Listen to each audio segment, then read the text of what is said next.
ప్రశాంతంగా అన్ని జరిగి ఒక బ్రహ్మాండంగా పూర్తయింది ఇది. ఈ సందర్భంగా రిజల్ట్స్ అనౌన్స్ చేయబోతున్నాను. దయచేసి నిశ్శబ్దం.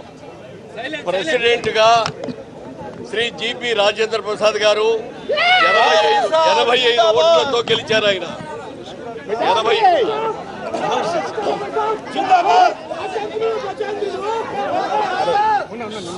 అనౌన్స్ చేశారు.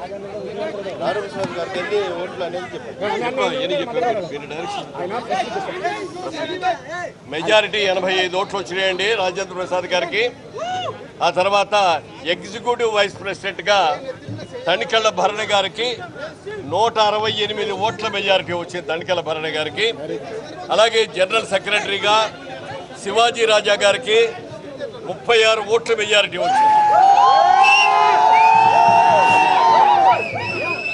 ట్రెజరర్ పోస్టుకి పరుసూరి వెంకటేశ్వరరావు గారు 159 ఓట్లతో గెలిచారు.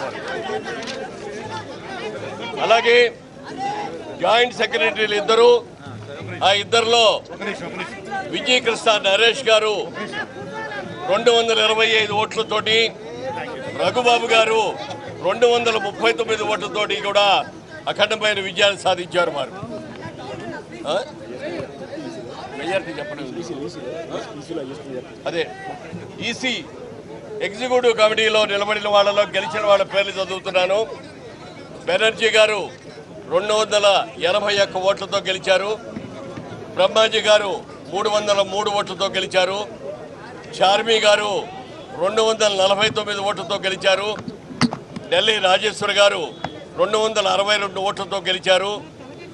ఏడిద శ్రీరామ్ గారు 253 ఓట్లతో గెలిచారు. మహర్షి రాఘవ్ గారు 255 ఓట్లతో గెలిచారు. శ్రీ శశాంక్ గారు 283 ఓట్లతో గెలిచారు. గీతాంజలి గారు 285 ఓట్లతో గెలిచారు. అలాగే ఎం హర్నాథ్ బాబు గారు 255 ఓట్లతో గెలిచారు. హేమ 252 ఓట్లతో గెలిచారు. జాకీ 311 ఓట్లతో గెలిచారు. జయలక్ష్మి గారు 250 ఓట్లతో గెలిచారు. కాదంబరి కిరణ్ 312 ఓట్లు హైయెస్ట్ ఓటుతో గెలిచారు. అలాగే కృష్ణుడు 282 ఓట్లతో గెలిచారు. నరసింగ్ యాదవ్ 302 ఓట్లతో గెలిచారు.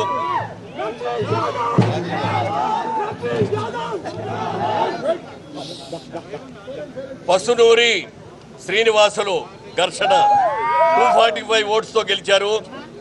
రాజీవ్ కనకాల 315, ఇది హైయెస్ట్. సారీ, రాజీవ్ కనకాల గారిది హైయెస్ట్ 315 ఓట్లతో గెలిచారు ఆయన.